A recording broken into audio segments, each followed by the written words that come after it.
Hello and welcome back to HardReset.Info. In this video, I will show you how to check your IMEI number on the Google Pixel 9a. Let's begin!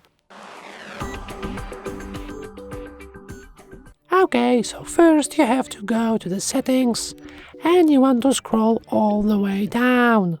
Now we go to the About Phone section and we scroll down here as well.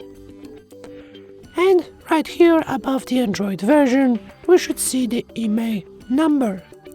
We can also click those and copy those, and we can take them to the IMEI.info, a website that we own that lets you check your IMEI number and anything else related to your phone.